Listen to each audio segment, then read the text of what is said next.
rejection, then yung struggles mo kanina, just talk us through how you're feeling, how bad you're feeling right now with that topic.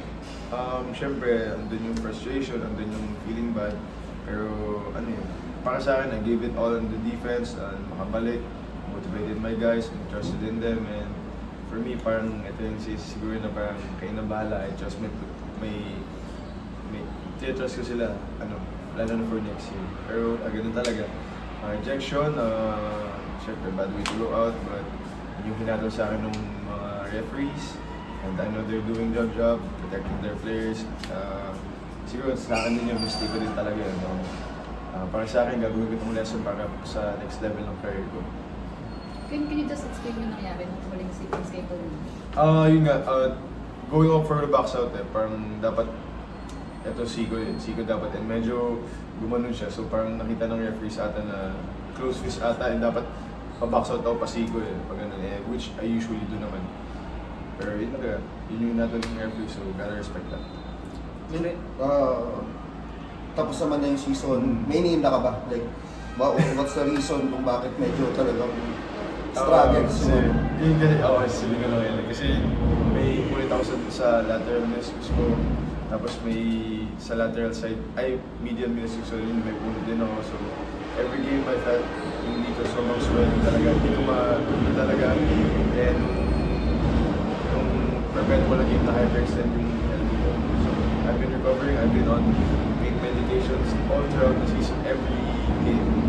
So feel ko, hindi ko naman sisisi na yun, pero siguro nagkulang din talaga ako sa Pero yun, just gotta, and yung 2 days bago mag-NCAA, yun, sobrang magato, hindi ko talaga matuloy. Pero yung binigay sa akin ng Diyos for what reason, so, pero gotta play ko na yun, gotta do kung ano man yung kaya ko, perform, and ayoko naman ma-cited from my last season, so hiling ko talaga yun.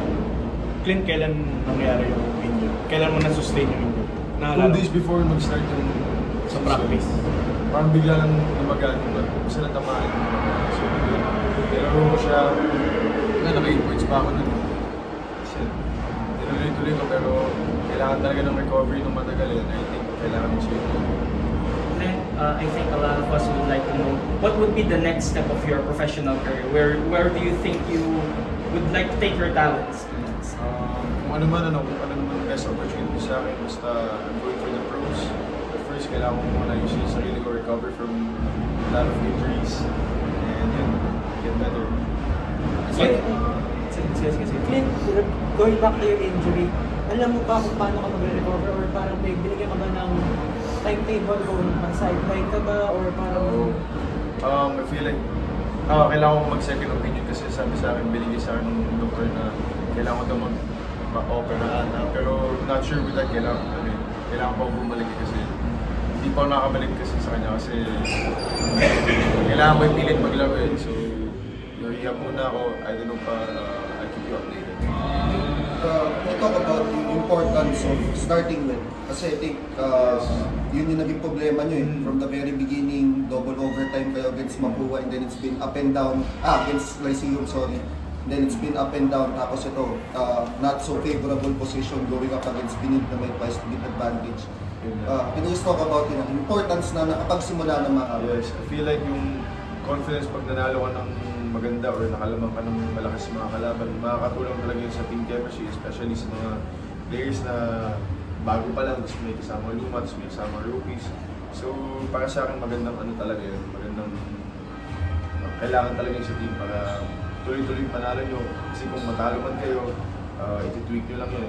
Hindi yung sunod-sunod na pagkatalo nyo, pang 3 stake loss, parang mahirap na makabangan nun. Lalo na yung crucial game namin sa Arellano. Pero wala, ganun talaga. So, supportan lang talaga sa Mapua next year.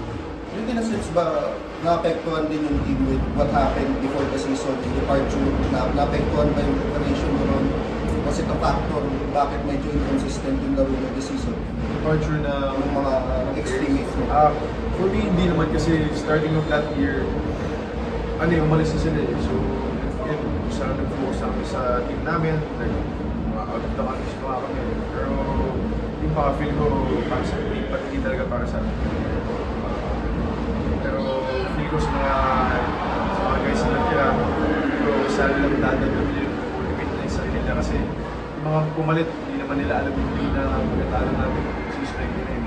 But now, they know. And yun nga, sinasabi ko sa kanila namin na kailangan nyo dahil sa practices, sa workouts, dalhin nyo yung sakit and use that as motivation para for next year. Yun lang yung mga words ko sa kanila.